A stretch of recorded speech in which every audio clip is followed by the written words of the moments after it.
Hi everyone, welcome to Raj tutorial for the preparation of TET and DSC. అందరు ఎలా ఉన్నారు? I hope మీరందరూ బాగున్నారని అనుకుంటున్నాను.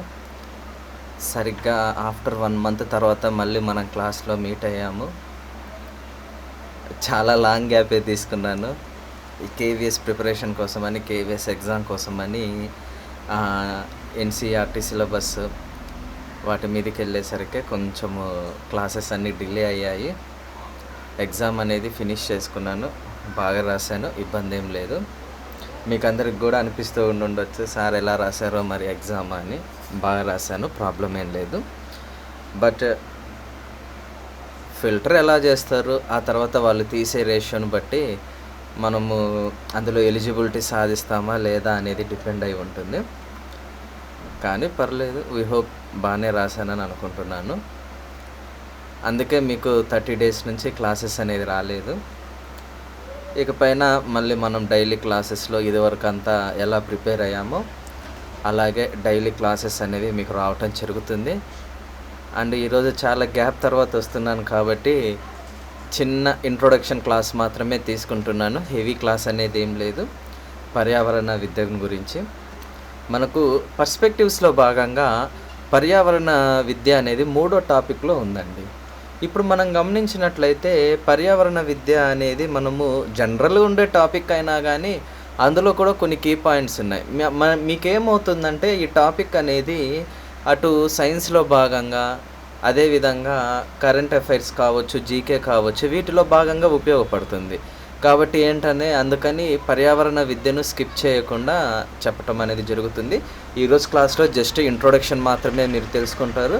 రేపటి క్లాస్లో ఇంకా పర్యావరణ విద్యకు సంబంధించిన పూర్తి సమాచారం గురించి, కాలుష్యం గురించి, అదేవిధంగా పర్యావరణ సమస్యలు ఏంటి, దాన్ని మన మీద ఎలా ఎదుర్కోవాలి, నివారణ చర్యలు ఏంటి, మొదలైనవన్నీ కూడా తర్వాత వచ్చే క్లాసెస్లో మీరందరూ తెలుసుకుంటారు. మనకు 1 month తర్వాత అవుతున్నాం కాబట్టి యూట్యూబ్ కూడా మీకు రికమెండ్ చేయకపోవచ్చు. కాబట్టి ఎవరికైతే నోటిఫికేషన్ వచ్చి క్లాస్ వింటున్నారో వాళ్ళందరూ కామెంట్ చేయండి, సార్ నోటిఫికేషన్ వచ్చింది అని. దాన్ని బట్టి మనకు పెర్ఫార్మెన్స్ ఎలా ఉంది అనేది అర్థమవుతుంది.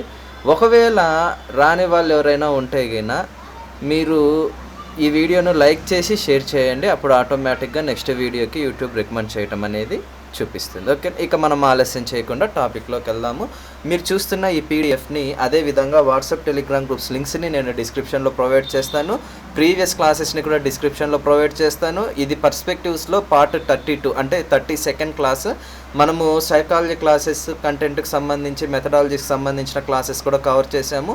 అవన్నీ ప్లేలిస్ట్లో ఉంటాయి, మీరు అక్కడికి వెళ్ళి చూడొచ్చు. ఇక ఆలస్యం చేయకుండా టాపిక్లోకి వెళ్దాము. ఈరోజు టాపిక్ వచ్చేసి పర్యావరణ విద్య. ఈ యొక్క పర్యావరణ విద్యలో పర్స్పెక్టివ్స్ టెక్స్ట్ బుక్స్లో మనకి ఇచ్చిన కీ పాయింట్స్ ఏంటి అంటే ఇవన్నీ కూడా జనరల్ పాయింట్సేనమ్మా, మీకు ఈజీగా గుర్తుండే పాయింట్సే. ఏంటవి అని మనం గమనించినప్పుడు భూమికి అతి సమీపంగా ఉన్న నక్షత్రం ఏంటి అంటే సూర్యుడు అని మనకు తెలపటం అనేది జరిగిందమ్మా. అదేవిధంగా మరి ఈ యొక్క ఆవరణాలు అనేవి ఎలా ఏర్పడ్డాయి, దీనికి ముందు ఏమేమి ఉన్నాయని మనం గమనించినట్లయితే ప్లాజెల్లాటా 50 లక్షల సంవత్సరాలకు పూర్వమే ఆవిర్భవించిందని మన యొక్క చారిత్రక నేపథ్యం అనేది తెలియచేస్తుంది. దీని తర్వాతనే భౌతిక ఆవరణం కావచ్చు, జైవిక ఆవరణం కావచ్చు, శిలావరణం కావచ్చు, ఇవన్నీ ఏర్పడటం అనేది జరిగింది. అంటే ఇప్పుడు మనం చూస్తున్న ఈ ఆవరణాలు అనేది ఒక రాత్రికి రాత్రి జరిగింది కాదమ్మా. వీటివి కొన్ని కోట్ల సంవత్సరాలుగా, కొన్ని లక్షల సంవత్సరాలుగా ఏమవుతుందంటే కొంచెంగా మార్పు చెంది ప్రస్తుతం మనం చూస్తున్న ఆవరణం అనేది మన కంటి ముందు ఉంది.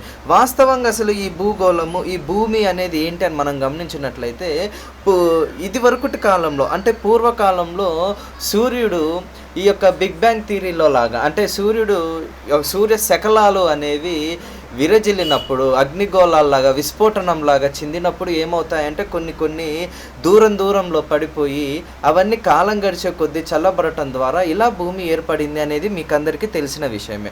అంటే అవి చెరగటానికి ఎన్ని లక్షల సంవత్సరాలు పట్టుంటుంది. అట్లా ఏంటి అంటే మనం గమనించినట్లయితే ఏది కూడా, ఏ ఆవరణం కూడా ఒక రాత్రికి రాత్రి ఆవిర్భవించింది కాదు. ఇవన్నీ కూడా కొన్ని లక్షల సంవత్సరాల పూర్వమే కొంచెం కొంచెంగా జరిగినప్పుడు మనం చూస్తున్న ఈ ఆవరణాలు అనేవి ఏర్పడ్డాయి. మరి వీటిని మనం ఏ విధంగా కాపాడుకుంటున్నాం, ప్రకృతిని మనం ఏ విధంగా కాపాడుతున్నాం, ప్రకృతి మనకి ఏం చేస్తుంది, మనము ప్రకృతికి తిరిగి ఏం చేస్తున్నాము, ప్రకృతిని మనం నిజంగానే కాపాడుకుంటున్నామా, లేకపోతే మనము మన యొక్క చర్యల వల్ల ప్రకృతికి హాని కలిగిస్తున్నామా, ఇవన్నీ కూడా ఇవన్నీ కూడా మనకు పర్యావరణ విద్యలో తెలుసుకుంటామమ్మా. అసలు ముందు పర్యావరణం అంటే ఏంటి, పర్యావరణం లేదా ప్రకృతి, అసలు పర్యావరణం అంటే ఏంటని మనం గమనించినట్లయితే భౌతిక ఆవరణము, జైవిక ఆవరణము, శిలావరణము, ఈ మూడిటిని కూడా కలిపితే దానినే పర్యావరణం అని పేర్కొనటం అనేది జరుగుతుందన్నమాట. ఇక్కడ మనం గమనించినట్లయితే మరి మనకన్నా ఇప్పుడు భూమి అనేది ఆవిర్భవించింది, భూమి ఆవిర్భవించిన తర్వాత జీవకోటి అనేది ఆవిర్భవించింది, జీవులు ఆవిర్భవించాయి. మరి మొదటి జీవి మానవుడేనా? కాదు, మానవుని కన్నా ముందు కూడా కొన్ని జీవులు అనేవి ఆవిర్భవించాయి. వాటి తర్వాత పరిణామ క్రమంలో మానవులు కూడా ఆవిర్భవించడం అనేది జరిగింది. అలా మనం గమనించినట్లయితే రాహుల్ సాంకృత్యాయన్ ఈ యొక్క గ్రంథంలో ఏమని తెలిపారు అంటే, ఈయన ఏం తెలిపారంటే మానవులంతా పూర్వకాలంలో గుంపులుగా జీవించేవారు. ఆ యొక్క గుంపుల్లోనే తమకు కావలసిన తమకు కావలసిన జంటను ఏర్పరచుకోవటం అనేది జరుగుతుంది అని ఎవరు తెలిపారంటే రాహుల్ సాంకృత్యాయన్ గారు తెలపటం అనేది జరిగింది. అంటే పూర్వం ఎలా ఉండేది, ఆదిమ మానవుడు జీవించేవాడు, ప్రకృతిలో జీవించేవారు. కాలగమనంలో ఏమైంది, నిప్పును కనుగొన్నారు, చక్రాన్ని కనుగొన్నారు. నిప్పును కనుగొనడంతో ఏమైంది, తద్వారా కొంతమంది చేసే ఈ యొక్క చర్యల వల్ల అడవులు కూడా దహించిపోవటం అనేది మనం గమనిస్తూ ఉంటాం. అట్లా ఏంటి అంటే ప్రకృతి మనకు ఎన్నో ఇస్తున్నా కూడా మన చర్యల వల్ల ప్రకృతికి మనం హాని కలిగిస్తున్నాము అనేది మనం తెలుసుకోవాల్సిన విషయం అమ్మ. అదేవిధంగా ఇంకా వేటి ద్వారా మనం ప్రకృతికి హాని కలిగిస్తున్నామని మనం గమనించినట్లయితే అడవుల నరికివేత ద్వారా అమ్మ. అంటే వ్యవసాయం కోసం అడవులను నరుకుతాము, పోడు వ్యవసాయం కోసం అడవులను నరుకుతాము, విస్తార వ్యవసాయం కోసం అడవులను నరుకుతాము. ఇలా అడవులను నరకటం వల్ల జీవ సమతుల్యం అనేది దెబ్బతింటుంది. దెబ్బతిన్నాక ఏం జరుగుతుంది అంటే ప్రకృతి వైపరీత్యాలకు దారితీస్తుంది. తద్వారా అనావృష్టి కావచ్చు, అతివృష్టి కావచ్చు, ఇవి ఏర్పడతాయి అని మనకు తెలపటం అనేది జరిగింది. నెక్స్ట్ మనం గమనించినట్లయితే భారతీయుల్లో మంచి పౌర జీవనాన్ని ప్రోత్సహించింది ఏది అంటే హరప్ప, మొహంజదారో నాగరికత కేంద్రాలమ్మ. మనకు కేవీఎస్లో బిట్ అడిగారు హరప్ప నాగరికత గురించి. హరప్ప నాగరికత హరప్ప నగరం ఏ నది ఒడ్డున నిర్మించబడింది అని రీసెంట్గా నేను రాసిన ఎగ్జామ్లోనే ఇచ్చారు కేవీఎస్లో. అంటే ఇక్కడ మనం పర్స్పెక్టివ్స్లో తెలుసుకుంటున్నాం, అక్కడ చూసేసరికి జనరల్ జేకేలో భాగంగా అడిగారనమాట. ఓకేనా. నెక్స్ట్ మనం గమనించినట్లయితే మన యొక్క ప్రామాణిక గ్రంథాలు ఏంటి అంటే పురాణాలు, ఇతిహాసాలు, వేదాలు, వేదాంగాలు, ఇవన్నీ కూడా మన యొక్క సాంప్రదాయాలకు నిదర్శనమని మనకు తెలపటం జరిగిందమ్మా. మరి యువకులుగా మన యొక్క పాత్ర ఎలా ఉంది, పర్యావరణంలో మన యొక్క పాత్ర ఎలా ఉందని మనం గమనించినట్లయితే యువకులకు ప్రకృతి నియమాలను, అదేవిధంగా వనరుల సంరక్షణను గురించి ఇప్పుడు ఈ కాలంలో తెలిపినప్పుడు కొంతమంది అవగాహన చేసుకుంటారు, కొంతమంది అవగాహన చేసుకోరు. అంటే ఇక్కడ మనం గమనించినట్లయితే నిరక్షరాస్యుని వల్ల అంటే వీరందరూ ఎన్విరాన్మెంటల్ ఎడ్యుకేషన్ చదవనందువల్ల వీరిని మనము నిరక్షరాస్యులుగా భావించట్లేదన్నమాట. కానీ నిరక్షరాస్యుల వల్ల జరిగే నష్టం కన్నా ఒక చదువుకున్న వాడి మూలాన, ఒక అక్షరాస్యుని యొక్క నూతన అన్వేషాల మూలాన జరిగే నష్టమే ఎంతో ప్రమాదకరంగా ఉంటుందని తెలిపారు. అంటే సార్ మరి న్యూ ఇన్వెన్షన్స్ అనేవి చేయకూడదా, ఇలా చేయకపోతే మరి డెవలప్మెంట్ ఎలా, మరి అభివృద్ధి ఎలా సాధించగలము, మనము ఈ రకంగా ప్రకృతిని మనం పట్టించుకుంటూ పోతే మరి న్యూ ఇన్వెన్షన్స్ వల్ల మనకు ప్రకృతి అనేది నాశనం అవుతూ ఉంటే మరి న్యూ ఇన్వెన్షన్స్ చేయకూడదు అనేది ఎంతవరకు ప్రమాదం అనేది ఉందని చేయకూడదు అని చెప్పటం ఎంతవరకు సమంజసం అనే డౌట్ రావచ్చు. కానీ నూతన ఆవిష్కరణలన్నీ కూడా ప్రకృతికంటూ కొన్ని నియమాలు ఉన్నాయి. ఆ ప్రకృతి నియమాలకు లోబడి ప్రకృతికి హానికరం చేయకుండా ఈ యొక్క నూతన అన్వేషణలు జరిగినప్పుడు ఎంతో ఆనందకరంగా, ఎంతో సంతోషకరంగా సుఖమైన జీవనాన్ని మనము జీవించగలము అని చెప్తున్నారమ్మ. ఇంకా మనం గమనించినట్లయితే వివేకానందుల వారు ఏమని తెలిపారంటే, ఇనుప కండరాలు, ఉక్కు నరాలు కలిగిన యువతే నా జాతి ఔన్నత్యానికి తార్కాణమని తెలిపారు. అంటే యువకుల మీద పర్యావరణంలో ఎన్విరాన్మెంటల్ ఎడ్యుకేషన్లో అంత బాధ్యత ఉంది.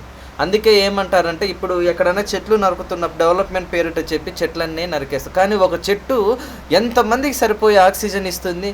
మనము లోయర్ క్లాసెస్లో తెలుసుకున్నాం ఒక చెట్టు ఎంతమందికి సరిపోయే ఆక్సిజన్ ఇస్తుంది అనేది మీరు కామెంట్ రూపంలో తెలియచేయండి అమ్మా. 3rd క్లాస్లోనో 4th క్లాస్లోనో ఈవీఎస్ టెక్స్ట్ బుక్లో ఒక డయాగ్రామ్ వేసి, పరిసరాల విజ్ఞానంలో ఒక చెట్టు బొమ్మ వేసి ఆ చెట్టు వల్ల ఉపయోగం ఏంటి అని మనకు బ్రాంచెస్ లాగా ఇస్తారు. అందులో ఉంటుంది మీకు ఆన్సర్. ఏముంటుంది అంటే, ఒక చెట్టు ఎంతమందికి సరిపడా ఆక్సిజన్ ఇస్తుంది అనేది. సో మీరు దాన్ని కామెంట్ రూపంలో తెలియచేయండి. ఓకేనా? పర్యావరణం అంటే ఏంటని మనం గమనించినట్లయితే, పర్యావరణాన్ని సృష్టిలోని సకల ప్రాణులు, అదేవిధంగా దాని అనుబంధంగా ఉన్న పరిసరాలు, ఈ రెండిటి మధ్య ఉన్న వినియోగాల తీరునే పర్యావరణం అని పేర్కొనటం అనేది జరుగుతుంది. ఇకాలజీ అనేది ఆంగ్ల పదం అమ్మ. ఇది ఎక్కడి నుంచి వచ్చిందంటే మనకు గ్రీకు పదం నుంచి వచ్చింది. గ్రీక్ పదాల్లో ఆయికాస్ అంటే తెలుగులో ఇల్లు అని, లోగోస్ అంటే తెలుగులో తెలియచేసేది అని అర్థం వస్తుందమ్మా. గ్రీకు భాషలో ఆయికాస్ అంటే ఏమంటారంటే ఇల్లు, లోగోస్ అంటే తెలియచేసేది. మరి సహజ వనరులు, పర్యావరణంలో ఉన్న సహజ వనరులు ఏంటి అంటే, ఈ సహజ వనరుల్లో 4 భాగాలు ఉంటాయి. ఏంటవి అంటే వాతావరణం, జలావరణం, శిలావరణం, జీవావరణం. ఇప్పుడు మనము ఒక్కొక్క ఆవరణం గురించి తెలుసుకుందాం. వాతావరణం అంటే ఏంటి? మీకు అందరికీ తెలిసిందే, భూమిని ఆవరించి ఉండే పొర. భూమిని ఆవరించి ఉండే వాయుపూరిత మండలాన్నే వాతావరణం అని పేర్కొనటం జరుగుతుంది. మరి ఈ యొక్క వాతావరణంలో ఉండే పొరలు ఎన్ని, లేయర్స్ ఎన్ని అని మనం గమనించినట్టయితే, మన టెక్స్ట్ బుక్లో సహజంగా 4 అని ఇచ్చారు. మీకు అందరికీ తెలిసిందే. లేయర్స్ ఎన్ని అంటే 7. అంటే జనరల్గా లేటెస్ట్గా వికీపీడియా ఆధారంగా.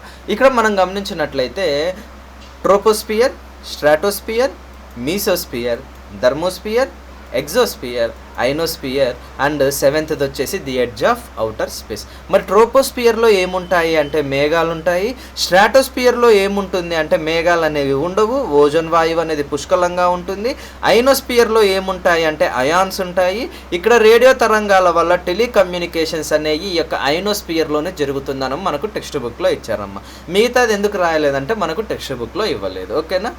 నెక్స్ట్ మనం గమనించినట్లయితే జలావరణం అంటే ఏంటి? హైడ్రోస్పియర్. ఈ యొక్క జలావరణంని ఏమంటాము అంటే, దేనిని మనం జలావరణంగా పరిగణిస్తామంటే భూ ఉపరితలం పైన ఉండే నీటి పొరని జలావరణం అంటాం. మరి ఈ నీటి పొర ఎలా ఉంటుందంటే సముద్రాల రూపంలో కావచ్చు, సరస్సులు, నదులు, వాగులు, ధ్రువ ప్రాంతం మంచుకొండలు, నీటి ఆవిరి, ఇలాంటి రూపాల్లో ఈ యొక్క నీటి పొర అనేది ఉంటుంది. ఈ యొక్క భూ ఉపరితలం పైన ఉన్న నీటి పొరనే ఏమంటాము అంటే జలావరణము అని పిలవటం అనేది జరుగుతుంది. మరి మన యొక్క భూ ఉపరితలం మీద ఎంత శాతం నీటితో నిండి ఉంది అంటే 71%. మీకు అందరికీ తెలిసిందే. అంటే అధిక శాతం ఇట్లా నీటి పొర ఉండటం వల్ల, నీరు ఉండటం వల్ల మనకు భూమి అనేది ఏ చంద్రమండలం పైకి వెళ్ళినప్పుడు కావచ్చు, లేకపోతే అంతరిక్షంలో నుంచి మనం గమనించినప్పుడు ఏమవుతుంది అంటే భూమి అనేది నీలి కలర్లో అంటే బ్లూ కలర్లో కనిపిస్తుంది. చంద్రమండలం పై నుంచి భూమిని ఫోటో తీసినప్పుడు మనకి ఎందుకని అది బ్లూ కలర్లో ఉంటుందంటే, భూమి పైన మొత్తము వాటర్ పర్సంటేజ్ ఎంత ఉందంటే 71% ఉంటుంది. అంటే 100%లో 71% వాటర్ ఉన్నప్పుడు అందుకనే మనకు అది బ్లూగా కనిపించడం అనేది జరుగుతుంది. ఓకేనా? అందుకే ఒక్కోసారి భూమిని ఏమంటారు అంటే నీటి గ్రహం అంటారు. ఓకేనా? నెక్స్ట్ మనం గమనించినట్లయితే శిలావరణం. ఈ యొక్క శిలావరణం అనేది మొత్తం భూగోళంలోనే ప్రధాన భాగం అమ్మ. ఇందులో 3 భాగాలు ఉంటాయి. ఏంటవి అంటే క్రస్ట్, మ్యాంటిల్, కోర్. ఓకేనా? క్రస్ట్ అనేది చాలా మందంగా ఉంటుంది. దేంతో పోలిస్తే, సముద్రాల పొరలతో పోలిస్తే ఖండాల పొరలు ఎలా ఉంటాయంటే క్రస్ట్ అనేది మందంగా ఉంటుంది. అదేవిధంగా ఇంటీరియర్ అంటే లోపల ఉండే భాగాల కంటే క్రస్ట్ అనేది తేలికపాటి సాంద్రతను కలిగి ఉంటుంది. ఈ యొక్క శిలావరణం యొక్క సగటు మందం ఎంత ఉంటుంది అంటే 100 కిలోమీటర్ల వరకు ఉండటం అనేది జరుగుతుంది. మరి ఈ యొక్క క్రస్ట్లో ఏముంటాయి అంటే అనేక రకాల రాళ్ళు, ఖనిజ లవణాలు, బొగ్గు, చెమురు ఇవన్నీ ఉండటం అనేది మనము గమనించవచ్చు. నెక్స్ట్ 4వది ఏంటి అంటే జీవావరణం అమ్మ. అంటే బయోస్పియర్. అంటే ఈ బయోస్పియర్ని ఏమంటాము అంటే పై 3 పొరల యొక్క కలయిక అదేవిధంగా వాటి యొక్క అన్యోన్య చర్యలు అంటే ఒకదాని మీద ఒకటి ప్రభావం చూపించే చర్యల వల్ల జీవుల మనుగడకు మనకు వీలుగా అంటే జీవుల మనుగడ అనేది పాసిబిలిటీ సాధించడం. అంటే అక్కడ జీవుల మనుగడను గమనించినట్లయితే ఏర్పరచుకునే అవకాశం కలిగి ఉండటం, దాన్ని ఏమంటాము అంటే జీవావరణం అని పేర్కొనటం అనేది జరుగుతుంది. మరి ఈ యొక్క జీవావరణంలో ఏముంటాయి అంటే సముద్రాలు, లవణ జలం, స్వాదు జలం, భౌమ ఆవాసం అనే 4 ముఖ్యమైన ఆవాసాలు ఇక్కడ ఉండటం అనేది జరుగుతుంది. ఈ యొక్క జీవావరణంలో ఉన్న ముఖ్యమైన భాగాలు ఏంటి అంటే మానవులు, జంతువులు, మొక్కలు. ఓకేనా, ఇది మనకు పర్యావరణ విద్యకు సంబంధించి ఇంట్రొడక్షన్ పార్ట్ అమ్మ. చాలా గ్యాప్ తర్వాత మనం క్లాస్ తీసుకున్నాం కాబట్టి ఓన్లీ ఇంట్రొడక్షన్ మాత్రమే చెప్పాను. రేపు వచ్చేసి కాలుష్యం గురించి ఉంటుంది. అందులో నేల కాలుష్యము, నీటి కాలుష్యము, వాయు కాలుష్యము, అదేవిధంగా వాటికి సంబంధించిన నివారణ చర్యలు, వాటి యొక్క ప్రభావాలు, ఇవన్నీ ఎలా ఉంటాయి అనేది మనం నెక్స్ట్ క్లాసెస్లో డిస్కస్ చేద్దాం. ఇక క్లాసెస్ అనేవి వస్తూనే ఉంటాయి. సో నా ప్రిపరేషన్ అంతా అక్కడ అయిపోయింది కాబట్టి కేవీఎస్ వల్ల నేను క్లాసెస్ అనేవి డిలే చేయటం జరిగింది. ఇక ప్రజెంట్ నాకు ఏం ఎగ్జామ్ లేదు కాబట్టి టోటల్గా మళ్ళీ మీకు క్లాసెస్లోనే నేను మీకు అవైలబుల్లో ఉంటాను. అండ్ ఇంకొక విషయము, కొంతమంది ఏదన్నా క్లాసెస్ మీ నోట్స్ ప్రిపేర్ చేస్తుంటే గిన, ఇప్పుడు యాక్చువల్గా ప్రింటెడ్ నోట్స్ అనేది ఎక్కడైనా దొరుకుతుంది, కానీ మనం ప్రిపేర్ చేసే నోట్స్ ఏమవుతుంది అంటే దాన్ని మనము ఎంతో చక్కగా ప్రిపేర్ చేసాము, ప్లస్ ఇంపార్టెంట్ అనుకున్న ప్రతి పాయింట్ మనం రాస్తామన్నమాట. కాబట్టి మీ నోట్స్ ఏదైతే ఉందో అంటే మీరు షేర్ చేసుకోవాలి అని అనుకుంటే గిన మీ నోట్స్ని షేర్ చేయొచ్చు. అంటే మిగతా క్లాసెస్ అవి కూడా టీచ్ చేస్తాను. ఆల్రెడీ ఒకరు ఇంగ్లీష్ నోట్స్ అనేవి ఇస్తామన్నారు. మరి వారి దగ్గర నుంచి ఇంగ్లీష్ నోట్స్ అనేవి మొత్తం తీసుకున్న తరువాత అన్ని క్రాస్ చెక్ చేసి మీకు ఇంగ్లీష్ క్లాసెస్ కూడా టీచ్ చేయటం అనేది జరుగుతుంది. అంటే ఇప్పుడు మన ఛానల్లో మనకు పర్స్పెక్టివ్స్ అనేది మేబీ ఒక 10 వీడియోస్లో అయిపోతుంది, సైకాలజీ అనేది అయిపోయాయి. ఆ ఇంగ్లీష్ మెటీరియల్ అనేది నాకు వచ్చినప్పుడు దాన్ని క్రాస్ చెక్ చేశాక ఇంగ్లీష్ క్లాసెస్ అనేది టీచ్ చేస్తాను. మ్యాథ్సెస్లో కొన్ని క్లాసెస్ అనేవి అయిపోయాయి. అలా మీరు ప్రిపేర్ చేసిన నోట్స్ ఏదన్నా ఉంటే షేర్ చేసుకుంటే మీరు ప్రిపేర్ చేసిన నోట్స్ అనేది నలుగురికి ఉపయోగపడుతుంది. ఓకేనా, కాబట్టి దాన్ని ఆలోచన చేసి మీకు ఏమన్నా షేర్ చేయాలి అనే ఆలోచన గిన మీకుంటే గిన మీరు అడ్మిన్ నెంబర్కి మెసేజ్ చేయండి. అవైలబిలిటీని బట్టి నేను మీకు రిప్లై ఇస్తాను. ఆ తర్వాత మీరు ఇచ్చిన నోట్స్నే క్లాస్లో డిస్కస్ చేయటం అనేది జరుగుతుంది. ఆఫ్టర్ పర్స్పెక్టివ్స్ అయిపోయాక మరి ఇంగ్లీష్ ఇచ్చే వాళ్ళు ఇంగ్లీష్ ఇస్తామన్నారు. మరి కొంతమంది ఏమన్నా మెథడాలజీస్ కావచ్చు, జనరల్ స్టడీస్ కావచ్చు. మెథడాలజీస్ ఆల్రెడీ అయిపోయాయి. జనరల్ స్టడీస్ నోట్స్కి ఎవరైనా ప్రిపేర్ చేస్తాము మేము, నా దగ్గర ఆల్రెడీ నోట్స్ ఉంది అని అనుకుంటే గిన మీకు షేర్ చేసుకోవాలి అనే మంచి ఆలోచన గిన మీకు వస్తే ఖచ్చితంగా అడ్మిన్ నెంబర్కి మెసేజ్ పెట్టండి. నేను అవైలబిలిటీని బట్టి మీకు రిప్లై ఇస్తాను. ఓకేనా, మీరు ఈ వీడియోను లైక్ చేసి షేర్ చేయండి అమ్మా. I'm signing out. బై.